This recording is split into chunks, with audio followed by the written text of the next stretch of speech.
카톡 바로 안 보냐? 죽고 싶어서 환장을 했지? 미쳤냐고 하고 자꾸 죽이겠다고 하고 아니 근데 진짜 이렇게 해요? 왜 이러는 거야? 그 법을 딱 클릭했더니 법령이 정해져 있지 않습니다 이렇게 나와버리는 거예요. 안녕하세요. CBS 심층 취재팀 박초롱 기자입니다. 오늘은 저희가 최근에 취재해서 방송을 해드렸었던 사이버 학폭에 대해서 유튜브로 좀 얘기를 해보려고 하는데요. 저는 사실 90년대 초등학교를 다녔는데 사이버 학폭은 뭐 그때는 아예 없는 단어였었죠. 핸드폰 같은 게 없으니까. 이번에 취재를 하면서 진짜 사이버 학폭이라는 것의 수준이 진짜 이 정도구나. 좀 무섭다는 생각도 했고 놀랍다는 생각도 했었거든요. 카톡 감옥이라는 거는 다들 들어보셨죠? 카감이라고 줄여서 요즘 아이들은 부르고 있는데 나가도 계속 부르고 해서 들어가면 욕설을 하고 이상한 사진 올리고 그렇게 해서 계속 감옥처럼 카톡에 갇혀있게 되는. 요새는 또 뭐 mem놀이라는 것도 있어서 멤버놀이라고 하는데 아이돌 멤버의 어떤 역할을 정해서 그 역할을 제대로 수행을 하지 못하면 또 그 친구한테 엄청 욕설을 하면서 질책을 하는 그런 식의 기상천외한 사이버 학폭의 형태도 있더라고요. 태그를 해서 연결을 해서 그 친구에 대한 안 좋은 험담을 쓰고 거기에 이제 다른 친구들이 안 좋은 말들을 계속해서 댓글을 달면 태깅이 되어 있기 때문에 그 친구에게 계속 나에 대한 안 좋은 말이 계속 갈 수밖에 없는 이 사이버 폭력을 간접적으로 체험해 볼 수 있는 어플리케이션이 있더라고요. 그래서 오늘 제가 그 어플리케이션을 한번 여러분과 같이 체험을 해보려고 합니다. 전화가 오는데 민지라는 아이에게 저 잘 모르는데 한번 받아보겠습니다. 야, 카톡 바로 안 보냐? 죽고 싶어서 환장을 했지? 두고 봐. 지금 청소년 사이버 폭력 당신은 얼마나 알고 있나요? 이렇게 여러 가지 이제 수치가 나오면서 제 이름을 여기 넣게 돼 있어요. 지금부터 당신은 사이버 폭력의 피해자가 됩니다. 체험을 위해 당신의 이름을 입력해 주세요.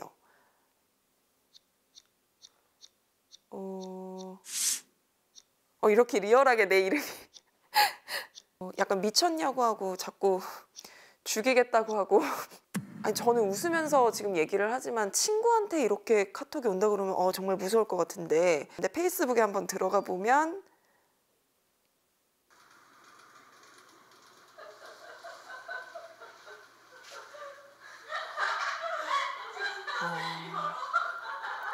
아니 근데 진짜 이렇게 해요? 근데 나 좀 이해가 안 되는데 여기 보면 01땡 뭐 78땡땡 뭐 박초롱 자기 신상이나 이런 거를 다 지금 페이스북에 올리는 거예요. 음식을 바닥에 뿌려놓고 먹는 뭐 사진 뭐 이런 거 내가 이렇게 당했는데 이런 사진이 공개적으로 올라간다고 생각하면 우리 부모님이 볼 수도 있고 왜 이러는 거야. 문자가 오기 시작했어. 여기 지금 엄마가 보낸 문자 한번 볼게요. 데이터 요금이 왜 이렇게 나왔어 딸? 집에 오면 얘기 좀 해. 계속 이제 연락을 안 하니까 어디야 왜 연락이 없어? 엄마 너무 걱정돼.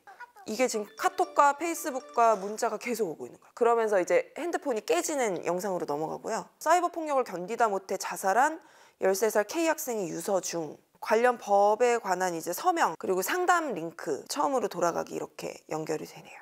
왜 이런 학교폭력들이 계속 반복되어 올까? 학교폭력에 대한 뭔가 우리가 경종을 울릴 수 있는 아이템은 없을까? 이렇게 해서 일단은 학교폭력 예방법을 찾아보게 된 거예요. 법 조문을 뭐 1조부터 이렇게 뭐 쭉 보다가 사이버 폭력에 대한 내용이 있는데 그 법을 딱 클릭했더니 법령이 정해져 있지 않습니다 이렇게 나와버리는 거예요. 교육부에 일단 문의 전화를 해봤어요. 이게 의원 입법으로 된 여러 가지 내용들을 정리를 하면서 정리가 되었어야 되는데 이유는 잘 모르겠습니다라는 게 사실 공식적인 입장이었고 이제 아동 청소년 범죄를 다루는 이제 경찰 쪽에도 문의를 해봤는데 깜짝 놀라시면서 이게 안 돼 있었어? 정말 이상하네 이렇게 말씀을 하시면서 당황스러운 듯한 반응을 보이셔서 이거 정말 문제구나 라고 생각을 했었죠. 10대인 가해자와 피해자를 좀 과도하게 처벌하고 관리하게 되는 사례도 볼 수가 있었어요. 카톡방에서 친구를 욕했다고 해서 명예훼손죄로 바로 고소를 당하는 그런 경우가 생기고 있더라고요. 학교폭력 예방법에 관련한 조항, 법령이 있었다면 법정 소송까지 비화되지는 않았을, 그래도 조금 가벼운 사안도 다 좀 형법에 의해서 좀 처벌을 받는 그런 상황까지 가고 있었기 때문에 굉장히 안타까웠거든요. 그러면 이 경우는 그 사이버 학폭에 맞는 법을 적용해서 처벌도 하고 교화도 하고 해야 되지 않느냐, 이런 문제 제기를 하는 목소리들이 현장에서 굉장히 많이 들려오고 있었어요.